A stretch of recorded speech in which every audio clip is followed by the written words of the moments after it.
호세아 학원복음화 5과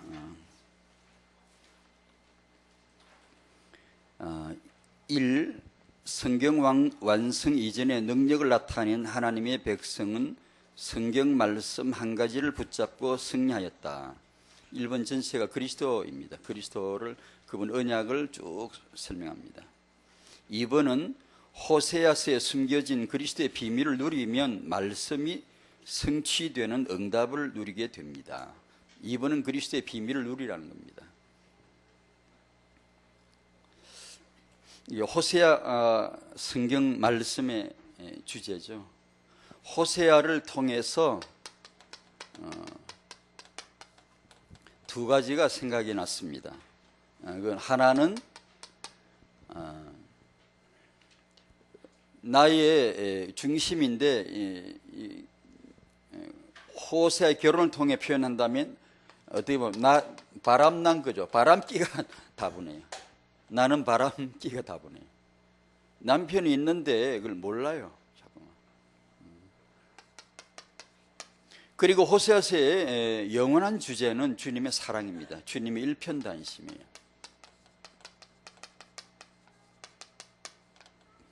하나님은 아들의 피값으로 우리를 구원하셨습니다.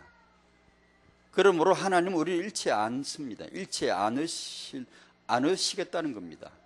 호세아 보고 또 안에 데려와라, 또 데려와라, 또 데려와라. 무슨 짓을 해도 상관없어 또 데려오라는 거예요. 어떤 경우라도 상관없이 반드시 데려오라는 겁니다. 하나님 자신의 마음이죠. 난 너를 끝까지, 나는 내 결혼을 성공할 거다. 난 파혼하지 않아. 난 내 결혼 생활을 파멸시키지 않을 거야. 난 반드시 내 결혼 생활은 성공시키고야 말 거야. 난 너를 아들의 피값으로 구속했는데 포기할 수 없어. 난 너를 절대 잃지 않을 거야. 난 너를 절대로 포기할 수 없어. 라고 하는 메시지이죠. 하나님의 사랑이죠. 우리가 이 하나님의 나를 향하신 그분의 사랑의 의도를, 의지를 성령으로라야 보여지는데, 그게 느껴지는데요. 와, 주님이 정말 나를 사랑하시는구나, 이게 느껴지는데요. 이게 한번 딱 느껴지면 잡히는 겁니다. 어떤 인간도 이제 딱 일어서게 되고 은혜 위에 반석에 서게 되고 견고해지게 되고 주님을 사랑할 수 있는 미천한 인간인데요. 아주 미천하고 연약한 인간인데요. 주님을 사랑합니다. 주님을 향하여 헌신합니다. 이게 이 주님의 사랑을 오해하지 말아야 되는데 방법은 성령밖에 없어요. 성령으로 하지 않고는 이 주님을 알 수가 없어요. 주님은 나를 사랑하신다는 거죠. 하나님과 나 사이에 오직 예수를 놓고, 하나님과 나 사이에 오직 예수를 놓고 진실한 사랑, 온전한 사랑 얘기를 지금 하는 겁니다. 다시 반복합니다. 나는 연약해요. 이 하나님의 구원까지 받아놓고도 아주 연약해 하는 거 보면 때로 내가 나를 이해할 수가 없어요. 더 놀라운 주제는 그럼에도 불구하고 주님은 절대 우리를 잃지 못하겠다는 거예요. 반드시 데리고 온다는 거예요. 나는 너에게 장가들어 영원히 살 것이다. 영원히, 이 개로는 영원히 간다. 난 영원히 성공한다. 나는 반드시 너를 회복시키고 너를 다시 내 사랑으로 만들고야 말 것이다 라고 하는 하나님의 의지입니다. 호세아서가 하나님의 사랑이죠. 호세아서를 통해서 태영아 부모님들의 마음속에 이 하나님의 사랑이 느껴지시기를 바랍니다. 그 메시지를 주시는 거예요. 주님은 우리의 남편이시다, 신랑이시다. 아까 찬송 부른 대로 주 예수 외에는 더 귀한 게 없다. 내가 주인 삼은 모든 건 내려놓고, 내가 우상 삼은 모든 건 내려놓고, 내가 남편 삼은 모든 가짜 남편 다 내려놓고 오직 주 예수님만 사랑하리라. 그것이 호세아서입니다. 감사하죠. 너무 감사하죠.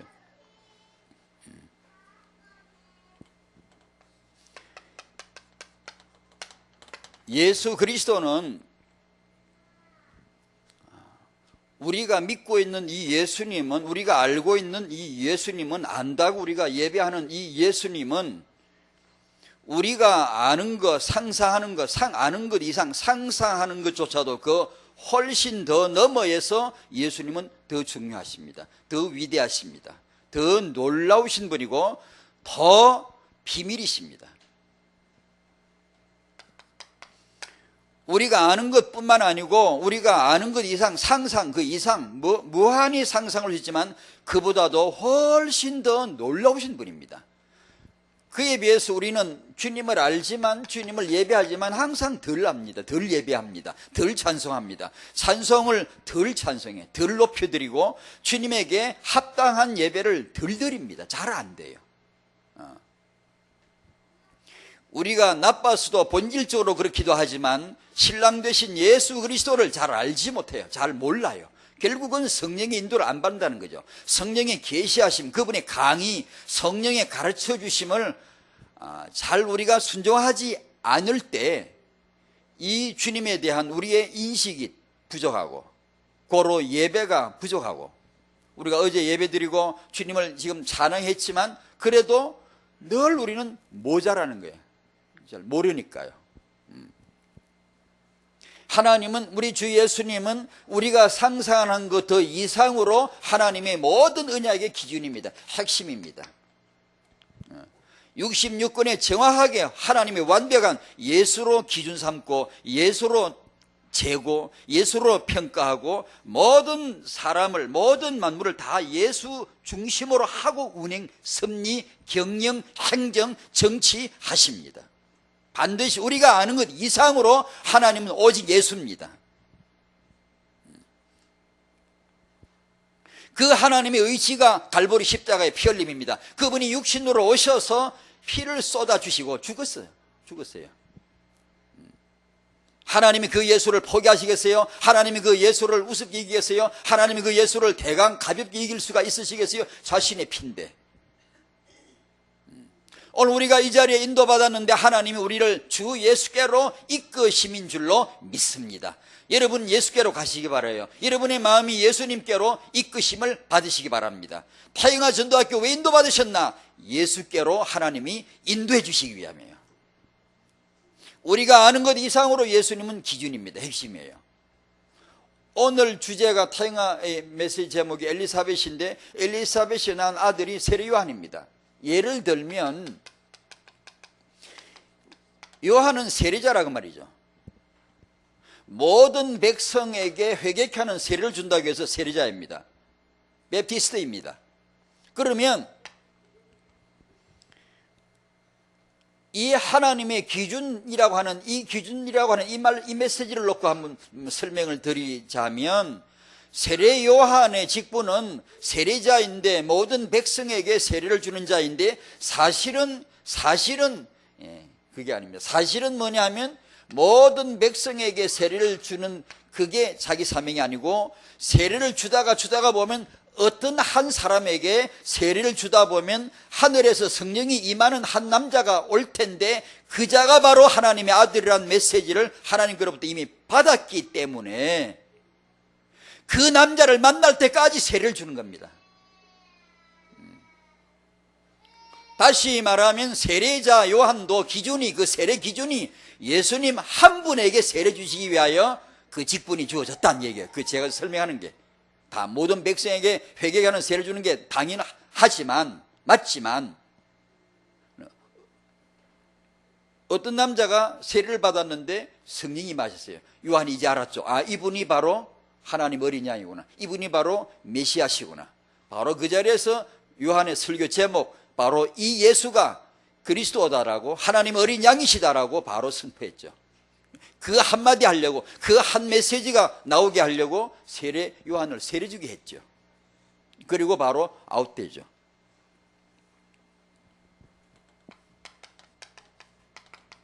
마태복음 16장 16절은 예수가 누구시냐? 아무도 모릅니다. 아무도, 이 지구 수십억 인류 중에 한 사람도 예수를 바로 아는 자가 결코 없습니다. 예수는 누구시냐? 아무도 알 수 없는 유일성의 지식이 오늘 이날 이게 터져나왔습니다. 그분은 그리스도시다. 하나님만 독점한, 공유한, 하나님만 알고 계신 이 지식이 어느 날 베드로를 통해 발설됩니다. 바로 예수가 그리스도야 라고. 똑같은 질문을 던져볼까요? 누가복음 16장 16절에 요한은 누구냐? 요한은 누구지? 율법과 선지자의 마지막이라 그렇게 정의를 해줘요. 풀어줘요. 아, 요한이 누구지? 율법의 마지막이구나. 선지자 마지막이야. 이제 끝이구나. 그 말은 이제 예수님 오실 때가 됐구나 라고 하는 또 다른 이면의 표현이죠. 이제 구약이 마감이 되는구나. 구약은 마감이 구약에서 되는 게 아니고 신약을 열면 구약을 마무리를 지어주죠. 바로 그 끝이 세례 요한이구나 라고 설명을 해줍니다.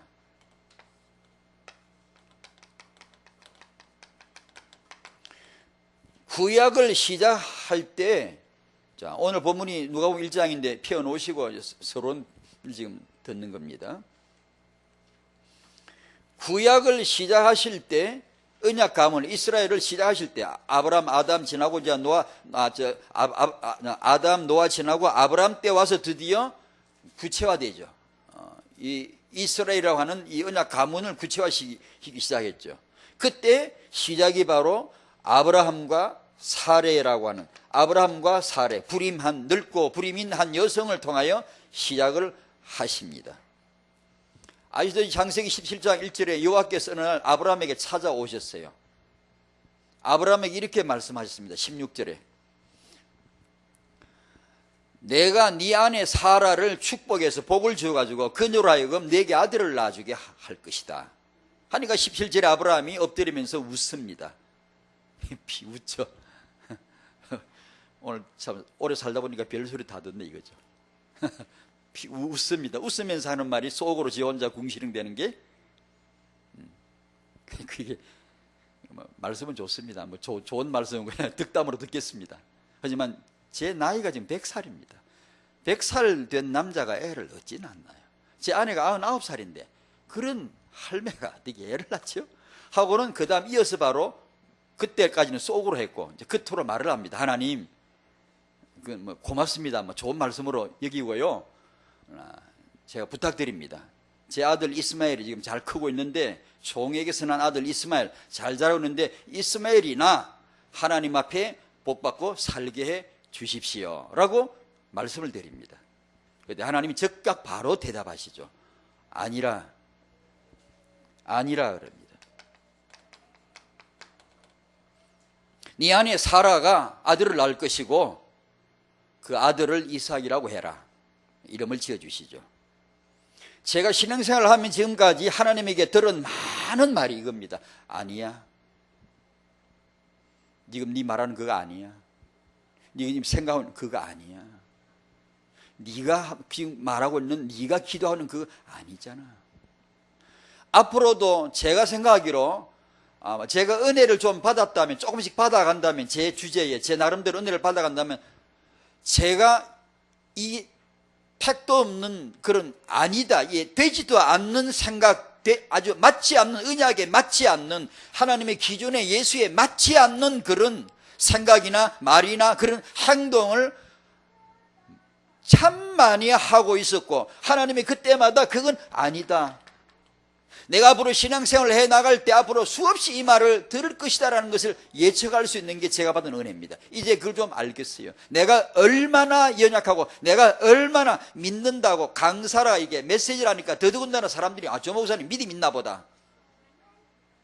내가 얼마나 믿음이 있는가 평상시는 모르지 나한테 내가 나이가 100살이고 나한테 하나님이 그날 오셔서 나한테 그런 말씀을 해주시면 나한테도 그런 환경이 만들어지면 나한테도 그런 이상한 환경이 주어지면 거의 불신앙에 믿음이 없다는 것을 부끄럽게도 얼마나 많이 깨달은지 몰라요. 하나님이 아니잖아. 아니다라는 하나님의 거룩한 부정하시는 하나님의 부정하시는 이 말씀을 듣고 싶어요. 여기서 나는 믿음이 자라요. 깨달아져요. 어미로우시고 자비로우신 이 음성 아니야. 그건 아니야. 그러셨어요. 우리는 내 상식에 맞는 건 아멘 잘하지만 내 상식 안 맞으면 분명히 엉뚱한 소리 합니다. 하나님이 아니라고 부정하시고요. 새로운 답을 주셨지요. 구약을 마무리라고 할까요? 자, 오늘 누가복음 1장을 펴시고 보겠습니다. 똑같이 시작하실 때 아브라함과 사라, 늙은 부부 불임하네. 똑같이 구약을 마무리할 때도 늙은 부부 불임하네. 똑같이 하나님이 사역하시는 그분의 취미라고 할까, 그분의 거룩한 취미라고 할까요? 하나님이 일하시는 방식이 잘 나타납니다. 잘 나타나죠.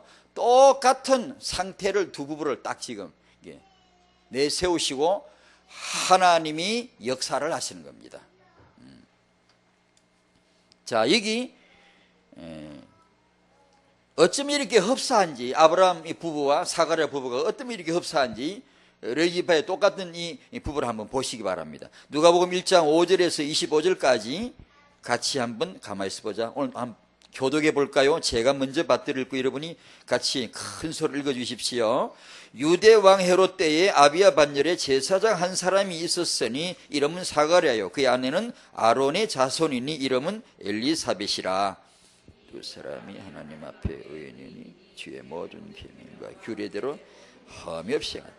엘리사벳이 잉태를 못함으로 그들에게 자식이 없고 두 사람의 나이가 많더라. 그 반일에 차례대로 하나님 앞에서 제사장의 직무를 행하라. 제사장이 전례를 따라 제비를 뽑아 그의 주의 성전에 들어가 분향하고 백성에게 분향하는 시간에 밖에서 기도하라. 주의 사자가 그에게 나타나 향단 우편에 선지라. 사가랴가 보고 놀라며 무서워하니 천사가 그에게 이르되 사가랴여 무서워하지 말라. 너의 간구함이 들린지라. 내 아내 엘리사벳이 내게 아들을 낳아 주리니 그 이름을 요한이라 하라. 즐거워할 것이요 많은 사람도 그의 태어남을 기뻐하리라.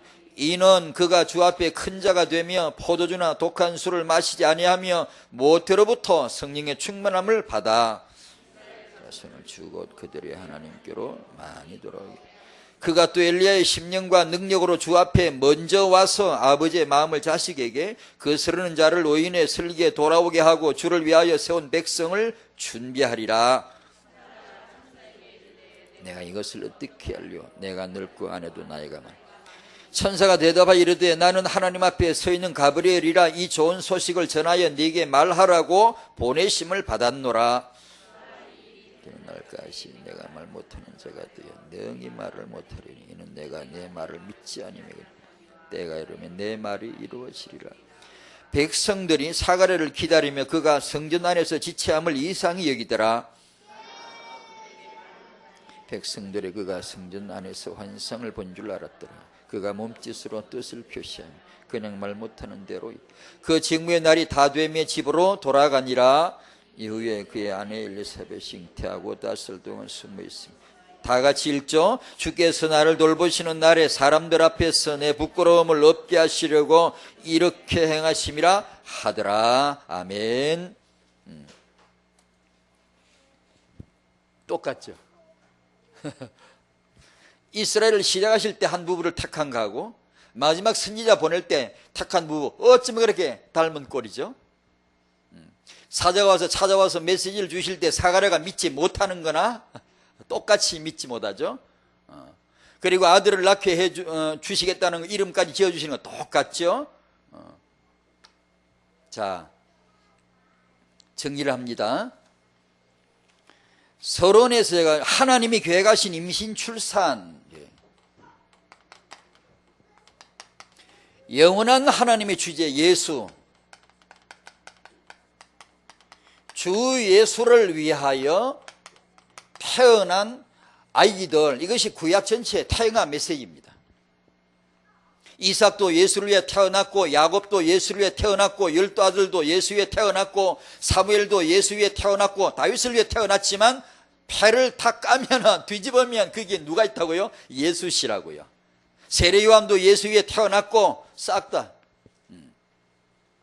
영원한 기준 예수. 인간이 창세기 3장에서 마귀를 따르고 하나님을 거절했어요. 불신했어요. 하나님을 떠난 이후로 하나님의 사랑은 구원의 언약을 주셨어요. 호세아서 메시지이죠. 하나님의 사랑의 구원의 언약을 주셨어요. 그런데 구원하시겠다가 아니고 하나님이 직접 육신으로 오셔서 죄인을 대신해서 죽고 구원하시겠다는 거예요. 그리고 마귀를 멸하시겠다는 거예요. 그래서 구약에서 부름받은 선지자는, 메시지 받은 선지자는 메시지가 하나예요. 그분이 오실 것이다 이거예요. 그분이 오실 것이다 이거예요. 그분이 오실 것이다 이거예요. 계속해서 그분을 지칭하는 거죠. 메시아가 오실 것이다 이게. 오시겠죠. 그분이 오시겠죠. 아멘. 그분이 오시겠죠. 그분이 오셔야 되죠. 반드시 오시겠죠. 반드시 그분이 오시겠죠. 오신다고 하셨어요. 모든 선지자가 그분이 오시라고 예언했어요. 그분이 오시겠죠. 자, 때가 차서 이제 그분이 오실 때가 다 됐어요. 그분이 죄인을 구원하시려고 몸을 입고 이 땅에 오실 때가 지금 다 됐어요. 갈라디아 4장 4절처럼 때가 참에 하나님의 아들을 보내사 여자에게서 나게 하시고 그 때가 지금 찬 거예요. 때가 찼는데 바로 하나님이 주 예수께서 오시기 바로 직전에 주 예수를 위하여 한 선지자를 먼저 보내시는 거예요. 이것이 선지자예요. 이거 주의 종이에요. 반드시 먼저 보내시는 거예요. 왕이 나타나시기 전에 반드시 왕의 길을 열어놓을 왕이 오신다라고 육성으로 모든 사람은 멀리 가리켜 예언했지만 세례 요한은 바로 예수님 옆에 붙어서 바로 이분이요라고 마지막 메시지, 마지막 구약 메시지지, 마지막 선지자 메시지이지, 그걸 할 사람을 보내는 거예요. 그 작업을 지금 오늘 하시는 거예요. 곧 그 다음에 누가 태어나시죠? 누가복음 2장에 예수님 태어나시죠. 태어나시기 바로 직전에 한 사람을 지금 태어나게 하실 때 하나님은 엘리사벳이라고 하는 창세기 1장 27절에 하나님 만드신 여성, 28절에 생육번성 충만케 하시라 그 복을 받은 한 여성을 지금 쓰시는 거예요. 태어날 시간이니까 이 엘리사벳이란 여성 이름을 지금 얘기하는 겁니다. 지난번 메시지와 더불어 이제 연기를 짓는다면 예를 들면 이런 겁니다. 사무엘을 다윗을 왕으로 드러내기 위해서 보낸 선지자입니다. 방법은 기름 부음입니다. 기름 부음으로 다윗이 왕이다라고 선포해서 왕으로 드러나게 하신 것과 똑같이 세례 요한은 예수께서 만왕의 왕이십니다라고 드러낼 자로 보냄을 받는데 방법은 세례입니다. 이걸 통하여 예수만이 성령이 임하신 유일한 하나님 어린 양이시다, 그리스도시다라는 것을 세례 요한이 선포하게 하시는 것이죠. 그래서 하늘 카메라라고 할까? 하늘 카메라가 한데 하늘에 출현해서 온 우주를 쫙 비춘다고 생각해 보십시오. 온 우주를, 광활한 우주를 싹 비춰주고 카메라가 쫙 날아서 지구를 보여줍니다. 자그마한 지구 별 하나가 빛이 납니다. 그 지구 속으로 카메라가 쑥 들어와서 지구촌을 전부 비춰주고 한 동네에 다 불 꺼져 있고 깜깜한데 한 집만 불이 켜져 있어. 그러면 얼마나 선명하겠어요? 그 집 안으로 카메라가 쑥 들어가서 그 집안 광경을 클로즈업 시켰다. 크게 딱 보여줍니다. 지난주가 뭐죠? 한 남자에게 아내가 있는데 그 아내가 아이를 낳지 못함으로 늘 그 집안에 여자 울고 있는 모습, 이 카메라가 잡아주는 거죠. 분인난 아이를 낳고 한는 아이를 못 낳는데 한나가 늘 징징징 울고 있고 속이 상해서 이불을 뒤집어 쓰고 밥 안 먹고 드러누인 거 보여주고, 이런 한 가정, 어느 동네 어느 가정이 있을 법한 그런 한 가정만 착 크게 보여주신 것입니다. 똑같이 오늘 하늘 카메라가 제사장 사가랴의 집에, 그 집에 지금 착 들어와서 비춰줍니다. 사가랴가 남편이고 그 아내가 엘리사벳인데 나이가 많고 아내는 불임이야. 애를 낳지 못해. 제사장이 제사 직무를 감당할 때 주의 사자가 나타났고 드디어 오랜 하나님의 언약, 메시아를 보내실 텐데 그 전에 바로 마지막 선지자로 보낼 세례 요한을 보내려고 지금 임신 메시지를 들고 찾아오신 장면을 보여주시는 겁니다.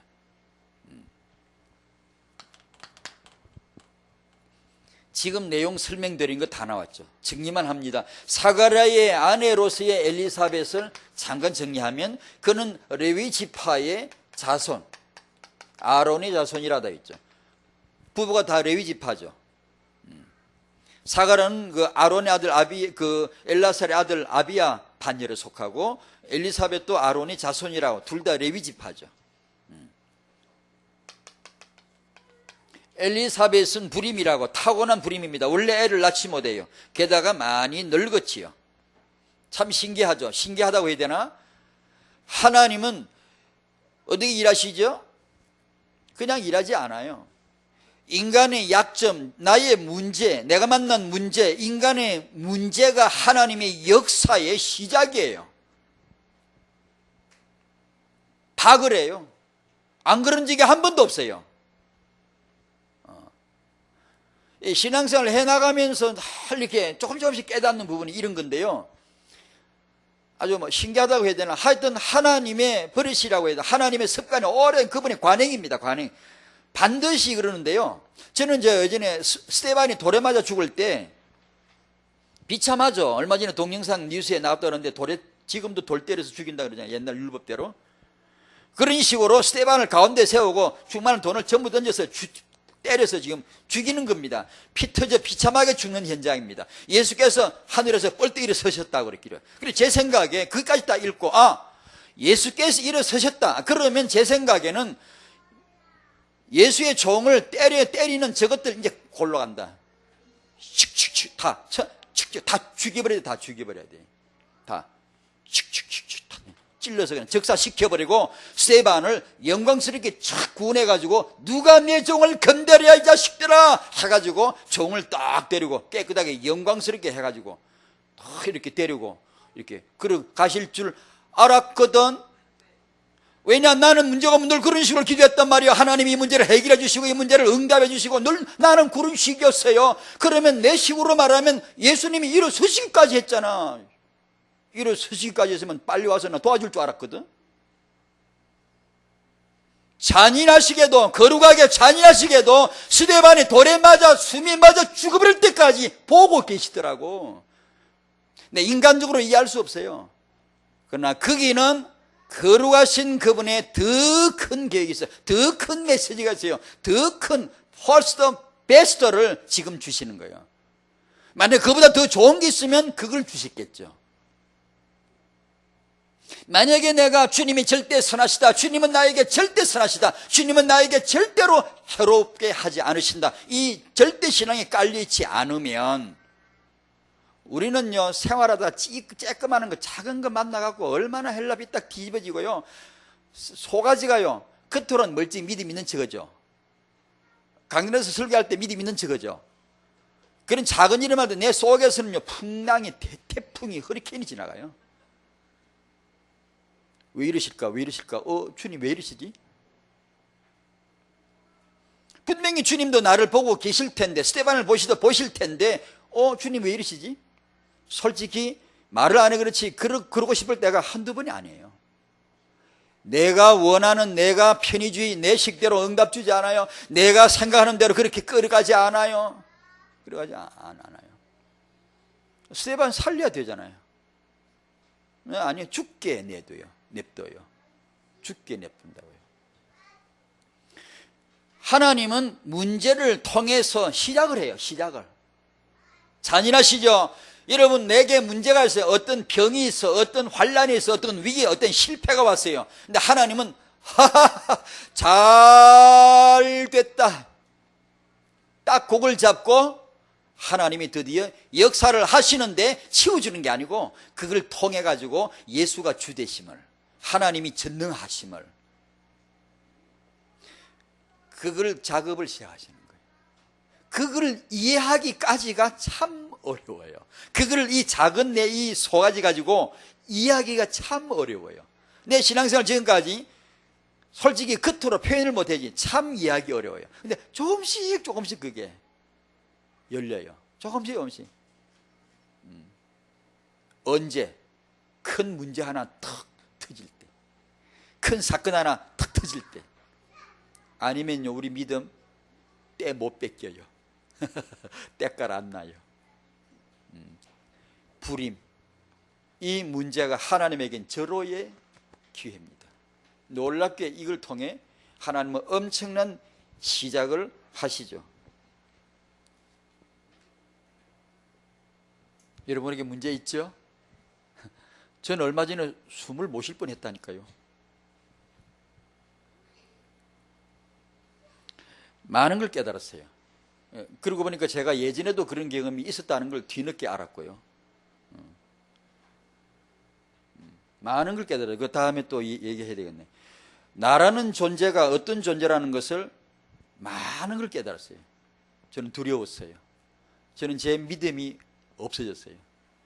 두려웠고 무서웠어요. 주님이 도대체 나에게 어떤 분인가에 대해서 순간적으로 두려웠어요. 너무 힘들었어요. 그러면서 그렇게 많이 말한 거, 그렇게 많이 기도했던 거, 그렇게 많이 노래를 부르고 믿는다고 했던 거 아니에요. 언약을 붙들어요? 어림도 없어요. 하나님이 붙들어 주셔야 돼요. 우리가 믿어요? 어림없어요. 여러분은 편할 때 믿는 것 같죠? 정말 하나 딱 때리면요, 믿음 산산조각 나버려요. 하나님이 믿음을 주셔야 돼요. 하나님이 은혜를 주셔야 돼요. 내 힘은요 절대 안 돼요. 아주 작은 문제 앞에서도요 북극과 남극을 오가는 거, 인생입니다. 아주 쉽게 흔들려요. 하나님이 은혜 주셔야 돼요. 하나님이 정말 역사해 주셔야 돼요. 내 힘, 내 결심, 내 작심, 내 믿음 고백 그까고요 아무것도 아니다는 걸 깨달아요. 하나님의 은혜가 역사하시기를 바랍니다. 오직 예수입니다. 이것을 그러고도 몰라 이걸요. 제가 이렇게 말하죠. 내 말한 거 진짜 모르고 떠드는 거예요. 언제 그걸 깨닫느냐? 내가 큰 문제를 부딪혀가지고 거기서 내 믿음이 산산조각이 날 때요. 완전히 이건 하나님의 은혜라야 되는구나 라고 드디어 깨달아져요. 그런 경험은, 은혜는 문제 속에서 와요. 문제 없이 깨달으면 좋겠지만 글쎄 그런 사람 아무도 없을걸요. 이 부부는 하나님 앞에 의인이라 그렇게 하네요. 의인이란 말은 은혜 안에 있었다는 뜻이겠죠. 그리고 또 은혜 안에서 또 말씀을 따라 경건한 삶을 살았다는 뜻이겠죠. 여기서 이런 이 가정, 이 부부를 보다 보니까 레위 가문, 언약의 가문, 레위지파 강골 가문이라는 말을 전에 한번 써봤는데 참 강골이죠. 레위가 강골입니다. 물르는 사람 아니에요. 아주 주 여호와 그러면 미치는 사람이에요. 그냥 칼을 확 빼드는 사람이에요. 그냥 몸살이지 않아 그냥 바로 튀어나가 버리는 사람이거든요. 근데 그게 그런 언약의 가문, 강골 가문, 레위지파 가문에서 이게 쫙 나오는데요. 출애굽을 위한 모세를 레위지파의 모세가 나죠. 이게 오늘도 레위지파의 세례요한 내시죠. 다윗의 기름 부을 때 사무엘 레위지파에서 내시죠. 하나님이 아주 중요한 일꾼 하나 필요하지 보면 가시는 데가 있어. 어디를 가서 어디 가는 데가 있잖아요. 연장 찾으러 갈 때 어디 갑니까? 안단 말이에요. 하나님 아주 중요한 인재 하나 필요할 때 레위 집안에 찾아가. 그래 그 집안에서 인물들을 하나씩 딱딱 만들어내거든요. 그건 가문의 배경이 있는 것 같아요. 정말 하나님에게 은혜 세게 받아가지고 언약의 가문이 되시기를 바랍니다. 주여 내 집은 언약의 가문, 언약의 완전히 오직 예수 운동하는 언약의 가문 되게 해 주시옵소서. 하나님이 그 가문에서 미래 살릴 렘넌트 내시겠죠? 그 렘넌트 찾으시겠죠? 사가랴는 이 하나님에게 이 임신의 말씀을 받습니다. 주셨어요. 사가랴는 불신앙했습니다. 저도 불신앙했을 것입니다. 아니 분명히 합니다. 제 자질로 봐서 분명히 불신앙합니다. 사가랴가 믿지 못했어요. 어떻게 그걸 저보고 믿으라는 말입니까? 그 뜻입니다. 이거 아까 읽었지요? 뭐라 그러더라? 18절에 어떻게 알리요? 내가 이것을 어떻게 알리요? 이유는 뭐냐? 내가 그걸 어떻게 믿으란 말입니까? 그걸 나보고 믿으란 얘기입니까 지금? 이유는 내가 지금 나이가 몇 살입니까? 내가 지금 늙었고 내 아내가 나이가 많아 늙었는데 그걸 지금 믿으란 얘기입니까? 아브라함이 아들 낳는다니까 엎드려서 웃은 것과 똑같은 일이 지금 벌어져요. 저는 더하죠. 하나님이 불쌍히 여겨 주셔야 돼요. 불쌍히 여겨 주셔야 돼요. 불신앙합니다. 하나님이 주의 사자를 통해 심판하기를 말 못하는 벙어리를 만들었어요. 말하지 마. 얘 나올 때까지 말하지 마. 세례요한은 파중에 있을 때 아버지 음성 한 번도 못 듣고 태어났어요. 아버지가 하시는 말씀 태교 한 번도 못 받고 태어났어요. 그 좋다던 태교, 그 좋다던 아빠 태교 한 번도 못 받고 태어난 애가 세례요한입니다. 말을 못하게 만들어버렸어요. 의심하는 자 벙어리가 될지어다. 이게 벙어리가 되어버렸어요. 세례요한의 어머니 엘리사벳. 자, 아시는 대로 세례요한은 하나님이 보내신 나시린입니다. 하나님이 목적을 가지고 보내주신 나시린입니다. 세례요한은 아까 말씀드린 대로 율법과 선지자의 마지막 계주자입니다. 구약의 많은 선지자들 오직 예수라는 바톤, 예수야라는 이름이 적힌 바톤을 들고 지금까지 뛰어왔죠. 계주를 했죠. 또 넘겨주고 예수, 또 예수 운동해라 넘기고 또 예수, 또 넘기고 예수 계속했죠. 세례요한이 그 예수란 바톤을 들고 이제는 그 예수란 바톤이 필요 없어. 바로 예수님이 바로 이 계셔.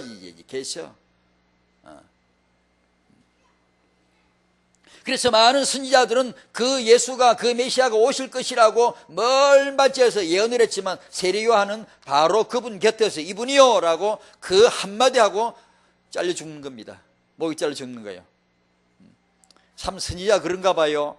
하나님은 그렇게도 하실 수 있는 전능자, 호세아에게 그런 불행한 결혼 시키실 수 있는 분 하나님, 세례요한하고 그 메시지 한 번 하고 목 날려 죽게 하실 수 있는 하나님, 우리는 하나님을 아직 덜 알아요.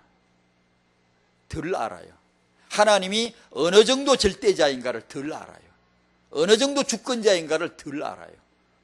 오늘 우리가 은혜가 있길 바라고 하나님을 더 알아가기를 바랍니다. 그런 의미에서 세례 요한은 여자가 낳은 자 중에 최고란 칭호를 얻는 것 같아요. 뭐 모세보다 뛰어나다 꼭 그런 뜻은 아닌 것 같은데요. 어떻든 이 시간표를 볼 때 절정의 메시지를 예수 그리스도를 바로 이렇게 접근해서 전할 수 있다는 그런 아마 시간표인 것 같아요. 세례 요한은 지금까지 말씀드린 대로 예수님을 증거할 자로 보냄을 받습니다. 참 극적인 장면이죠. 여러분 그런 감흥이 어떤 전율이 있어야 됩니다. 구약 오랜 기간 동안에 예수가 오시리라 메시아가 오시리라 했는데 세례 요한이 요단강에서 세례 주다가 그분을 만난 거예요. 자기 동생인 줄 알았는데, 자기보다 6개월 뒤에 태어난 동생인 줄 알았는데 이분이 바로 하나님의 아들, 하나님의 어린 양 그리스도라고 요한복음 1장 29절을 거기서 소리쳐 외칩니다. 이분이 바로 그분이다. 얼마나 극적인 장면이에요. 우리가 예수 믿죠, 구원을 알죠. 이런 성도는 그런 장면을 보거나 읽을 때요 가슴이 확 뛰어야 돼요. 얼마나 놀라운 극적인 장면인지 몰라요. 내 가슴에 어느 날 예수가 태어나시던 날, 내 가슴 속에 성탄절이 이루어진 날, 내 가슴에 예수가 그리스도라고 깨달아진 날, 얼마나 감동스럽냐고요. 2번, 자, 세례 요한의 어머니를 통해 볼 때 축복을 받으려면 이 축복을 받으셔야 돼. 타영아 부모 여러분, 지금 임신하신 엄마 여러분, 지금 타영아 키우시는 부모 여러분, 이런 하나님의 축복을 받으시기 바랍니다. 무슨 축복이냐? 유일성의 축복이에요. 이런 육아 잘하는 축복, 책만 읽는 축복, 많은 거 많지. 그러나 성령 충만한 어머니가 되는 이 유일성의 축복을 꼭 받으시기를 축원합니다. 이걸 받으셔야 돼요. 왜 이걸 주었는데 왜 안 받아요? 새벽에, 오늘 새벽에 눈 뜨자마자 성령 충만 구하셨습니까? 성령 충만이 100억원보다 더 당연히 크다라고 믿어졌다면 눈 뜨자마자 그것부터 생겼을 거 아니에요. 영적인 호흡, 영적인 갈망, 영적인 갈구.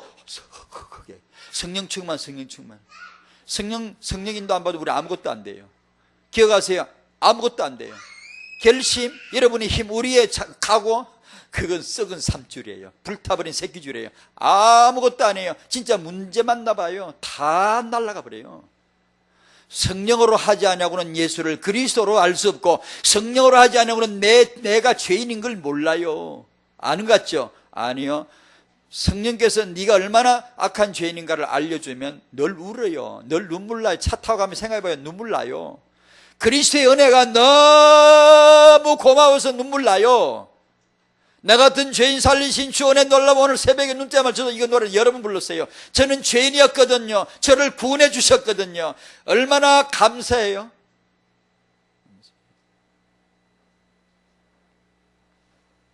성령 충만이 유일성의 축복이다. 이게 타영아 엄마 임신부 계십니까? 새벽에 눈 뜨자마자 성령 충만을 구하시기 바라요. 유일성의 축복이에요. 임신부가 어떤 다른 축복, 어떤 축복보다도 이것은 유일성의 축복이에요. 하나님이 주셨어요. 이 축복을 꼭 받으셔야 돼요. 유일성의 축복. 불신앙하는 사가랴 입은 이걸 갖다 주디라 그러는데 이걸 딱 닫아놓고 엘리사벳 성령 충만함으로 태중의 아이는 복중에서 뛰놀고 엄마는 성령 충만하고 아주 전형적인 타영아 현장입니다. 그걸 탁 주시는 거예요. 은혜죠. 여기 모태, 여기 임신하신 모태가 계시면 그 모태에 성령 충만함이 있어지기를 축원합니다. 타중에 아이 있으면 그 아이가 복중에서부터 성령 충만 되기를 축복합니다.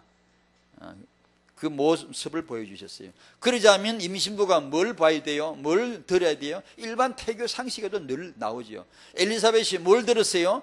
예수 그리스도를 배에 담고 오신 마리아의 무난함을 들었지요. 그때 엘리사벳과 태중의 세례요한은 기뻐 뛰면서 그리스도를 향하여 그 예배라고 해도 안 괜찮겠어요? 뭘 듣습니까? 임신하신 엄마가 지금 뭘 생각합니까? 육신의 생각은요, 자신의 영혼을 절대로 위해 주지 않습니다. 육신의 생각은요, 희한하게 자기 영혼에 도움될 건 희한하게 피해갑니다. 육신의 생각은요, 절대로 자기 영혼을 위하여 풍성하게 해줄 것을 찾아가지 않습니다. 드라마 보고 즐기고 웃지만 그 시간에, 그 짧은 시간들에 같은 값이면 말씀 암송하지, 같은 값이면 기도하지, 같은 값이면 예배하지, 같은 값이면 예수 그리스도를 높여드리지, 성령 충만을 받지, 같은 값이면 성령을 구하지. 희한하게 육신의 생각 피해갑니다.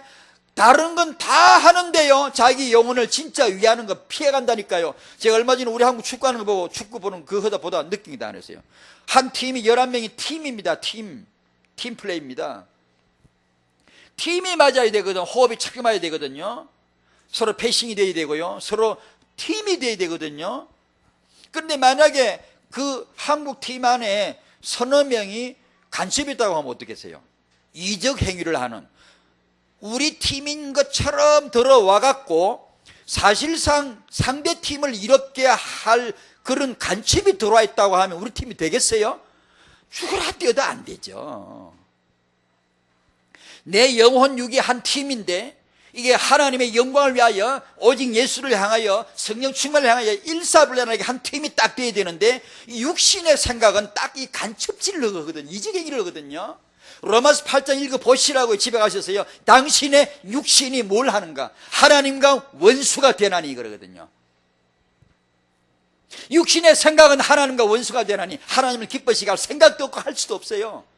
요게 딱 돌아앉아가지고요, 내 영혼의 이적 행위를 해요. 내 영혼이 진짜 복 받아야 되는데 복 안 받을 짓을, 내 영혼이 주 예수를 위하여 감동받아야 되는데 감동 안 될 쪽으로, 육신 쪽으로 끌어가는 그런 이적 행위를 살살 합니다. 육신의 생각이, 육신의 취미가 그걸 계속 끌어갑니다. 그러면 이 팀은요, 이길 수가 없어요.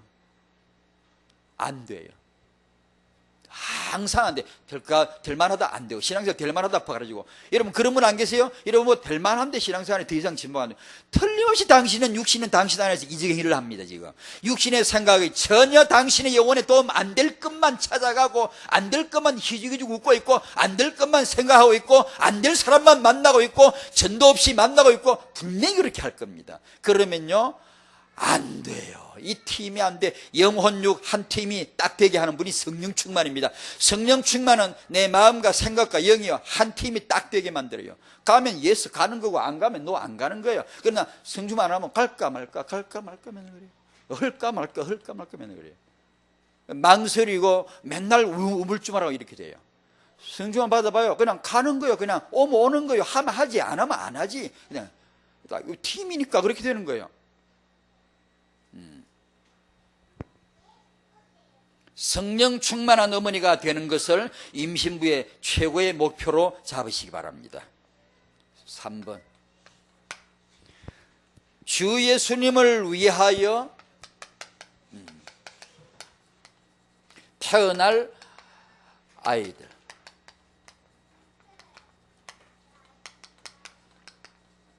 하나님은 주 예수님을 위하여 아이들이 태어나게 하실 것입니다.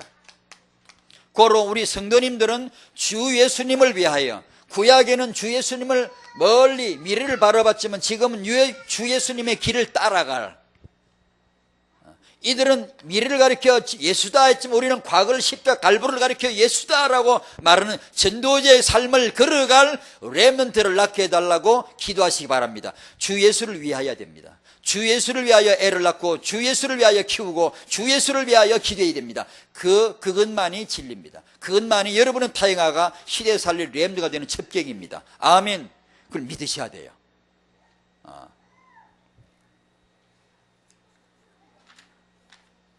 결론입니다.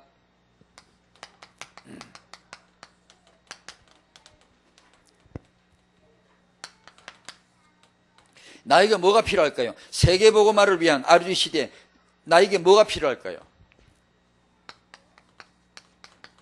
믿음입니다. 믿음, 하나님의 은혜입니다. 주셔야 돼요. 그러나 우리는 갈구해야 돼요. 구하셔야 돼요. 주신다고 하니까 가만히 있으면 된다는 뜻은 아니에요. 우리가 구해야 돼요. 우리가 구한다고 우리가 애쓴다고 되는 그 뜻도 아니에요. 우리는 당연히 우리 자세로 기도해야 돼요. 갈망해야 돼요. 구해야 돼요. 그러나 이것은 은혜예요. 하나님이 은혜로 주시는 거예요. 하나님, 내가 붙드는 믿음이 아니라 붙들리는 믿음이에요. 내가 믿는 믿음이 아니라 정말로 성령으로 말미암아 믿어지는요, 이 고백이 있어요. 내 믿음은 유리잔보다 더 얇아요. 믿음 있는 아버지, 믿음 있는 어머니, 믿음 있는 가정이 되기를 우리가 구해야 됩니다. 믿음이에요. 두려워하지 말고 출산하십시오. 두려워서 믿지 못해 출산 못하는 사람 많아요. 두려워해서 애 못 낳아요. 한국 사람이 왜 세계 아주 최저 출산율 국가일까? 두려워서 못 낳아요. 무서워서 못 낳아요. 맞습니다. 제 말은 과장 아닙니다.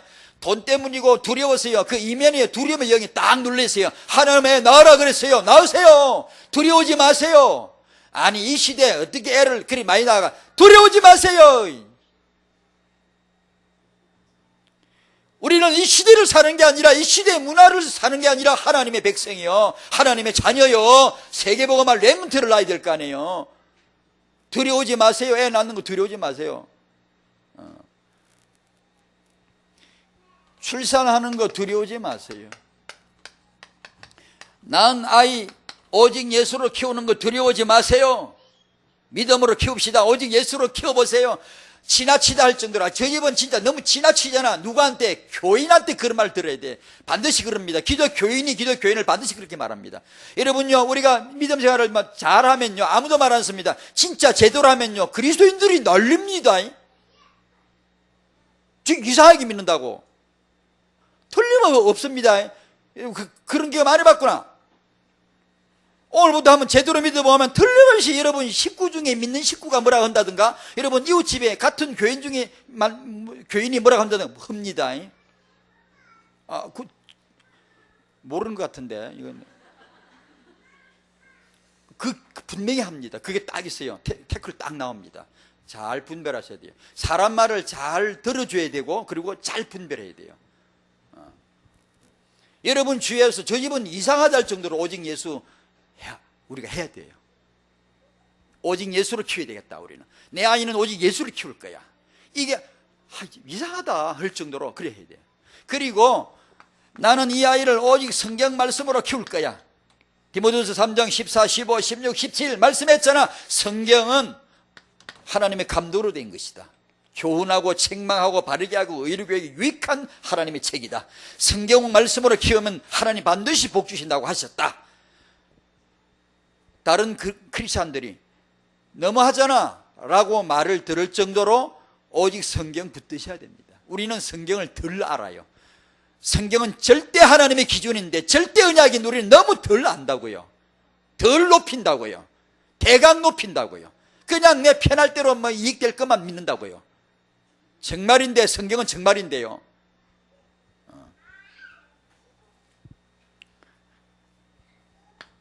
1천만 제자가 타영에서부터 일어날 것을 우리는 믿습니다.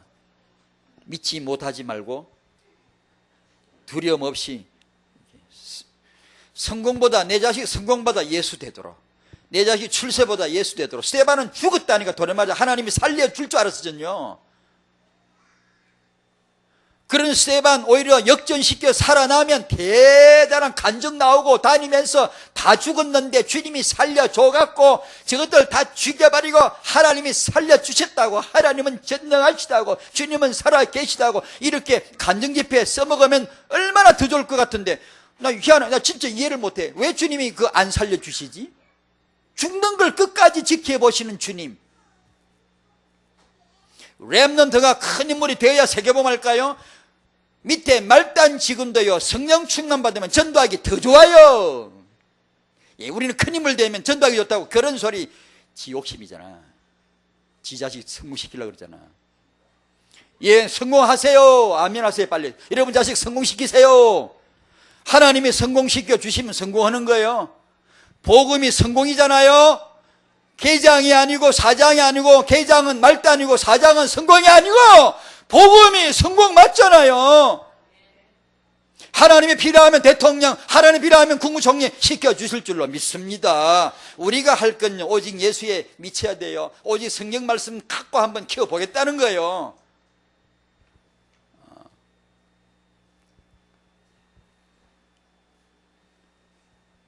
아유, 제가 이렇게 누구를 악을 썼는지 모르겠네. 하지도 못하면서. 그러나 제 자신에게 믿음을 주기 위해서라도 더 악을 쓰는 것 같아요. 2번, 나는 임신 중에 성령 충만한 어머니가 될 것이다. 복중의 아이는, 복중에서 아이는 복중에서보다 행복한 아이, 복중에서보다 뛰노는 아이, 복중에서보다 성령 충만한 아이가 되게 하겠다. 이 목표를, 이 믿음을 임신부들은 딱 가져주셔야 돼요. 성령 충만을 하셔야 돼요. 성령 충만을 제외하는 것은요 예리하게 걸러내셔야 돼요. 그리고 무엇보다도 성령 충만을 구하셔야 돼요. 성령 충만을 받으라. 에베소 5장 술 취하지 마라. 성령 충만 받으라. 내 안에 계신 임마누엘 성령이거든요. 예수 다 아는데 왜 무기력합니까? 성령 충만 안 받으면 그래요. 성령 충만을 받으면 살아나 버려. 다요. 다 살아나요. 여자 중에 복받은 어머니가 되시길 바랍니다. 태아 중에 복 있는 태아. 여러분 태아가 되시길 바라고, 젖먹이 중에 복받은 젖먹이, 예수 이름 그 언약을 붙들고 붙잡히고 성령 충만을 가장 귀한 줄로 아는 어머니에게 젖을 먹는 아이, 그 기도를 하는 어머니에게 양육받는 아이, 최고의 복받은 렘넌트죠. 그런 축복이 우리 모두에게 있으시기를 축원합니다. 아멘. 기도하시겠습니다. 하나님, 전능하신 하나님이심을 증거하기 위해서라면 저의 무능도 문제도 참 감사함을 이제 좀 알겠습니다. 주님, 주 예수님을 위하여 저희들은 결정적일 때, 결정적인 응답의 메시지가 올 때는 믿음이 없어져 버리고 전혀 엉뚱한 생각을 하는 저희들입니다. 불쌍히 여겨 주시옵시고 저희들을 붙들어 주시옵소서. 잘 믿고 싶은데 믿음이 되질 않아서 고민하는 지금 이 자리에 있는 그 영혼을 하나님 긍휼히 여겨 주시옵소서. 성령 충만을 구하여 받아야 하는데 구할 마음이 떠오르지 않냐고 하루 종일 성령 충만 구한 게 겨우 몇 번밖에 되지 않는 괴로워하는 성도를 주님 지금 그를 불쌍히 여겨 주시옵소서. 의심하는 자를 주님 긍휼히 여겨 주시옵시고 믿음을 허락해 주시옵소서. 하나님 아버지, 주 예수님을 위하여 태어날 아이들, 주 예수님을 위하여 양육받을 아이들, 우리가 오늘 언약을 정말로 이해하게 하시고 언약이 믿음이 되게 해 주시옵시고, 주 예수님을 위하여 아이를 낳으며 주 예수님을 위하여 아이를 키울 수 있는 믿음과 지혜를 오늘 어머니들에게, 타영아 부모님들에게 허락하여 주시옵소서. 하나님께서 함께 하실 줄로 믿사오며 예수님의 이름으로 기도하옵나이다. 아멘.